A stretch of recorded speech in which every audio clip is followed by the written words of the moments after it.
Au niveau international, depuis quelques années, ce sont les Français les meilleurs au monde. On a justement été à la rencontre du champion du monde en titre, Emmanuel Durand, à l'occasion de l'Eurocup qui se déroulait il y a quelques temps à Villepinte. Et vous allez voir, il va nous dévoiler quelques-uns de ses secrets.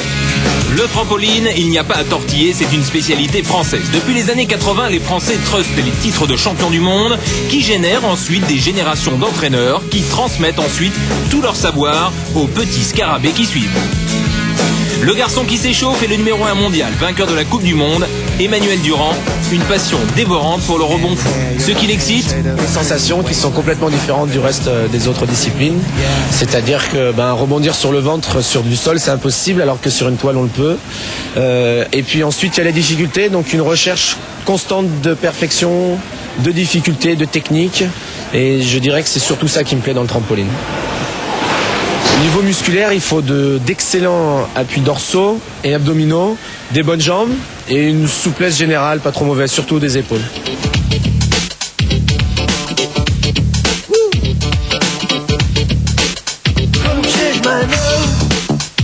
Il faut être méga tonique. Et puis monter très haut, je dirais que c'est l'avantage des puissants, c'est-à-dire que ceux qui sont puissants, s'ils peuvent se permettre d'être hauts, c'est vrai que quand c'est haut, c'est plus beau. Mais je dirais qu'une hauteur régulière, c'est surtout la régularité qu'un juge apprécie, c'est-à-dire la régularité et la stabilité sur la toile. Le garçon qui grimpe le plus haut plafond s'appelle David Martin, il atteint l'altitude impressionnante de 8,50 m. Mais un mal sournois les guette, le trou noir. La première force du trampoliniste, c'est le plaisir. Je veux dire, s'il trouve du plaisir, il réussit. Et le problème de ces trous noirs, justement, c'est qu'ils arrivent à un moment où ils ne trouvent plus de plaisir, où il y a un peu de saturation.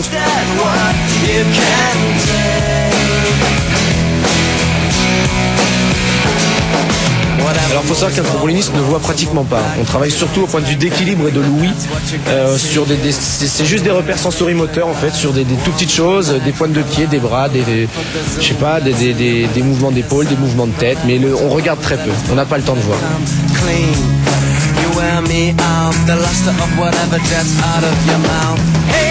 Le bruit de cheminée que vous entendez là n'est pas une fuite dans la chaudière, c'est Emmanuel qui respire.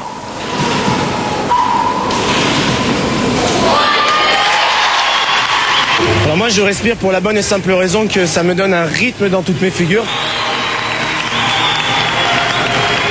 Pour en arriver là, ce sont des entraînements quotidiens de 2 heures le matin et l'après-midi. Un énorme travail pour une reconnaissance médiatique parfois discrète et pour un titre ou une médaille dans un sport 100% amateur. La France a toujours été à la pointe du combat en trampoline. Son champion le plus connu, c'est Lionel Pioline, 32 ans, triple champion du monde, qui aujourd'hui rebondit dans le showbiz. Il était lui aussi à Bercy pour le spectacle des dieux du gymnase. Pour être honnête, c'est le passé, ouais. On se maintient en forme parce que sinon on se ferait mal tout simplement, et ça reste un sport qui peut être dangereux si on n'est pas très vigilant. Ça monte à 7 mètres de haut, donc il faut pas tomber par terre déjà. Et puis c'est vrai que c'est un sport assez violent sur le plan physique. Il y a d'énormes contraintes, il y a des très fortes poussées en fond de toile qui nécessitent d'avoir une bonne condition physique. Donc on se maintient avec un entraînement relativement régulier et puis surtout beaucoup de spectacles pour être en forme, mais c'est vrai qu'on ne travaille plus la technique comme on pouvait le faire à l'entraînement, mais plutôt des recherches d'effets un peu spéciaux, de gags, de petites choses qui vont faire un plus un peu différent.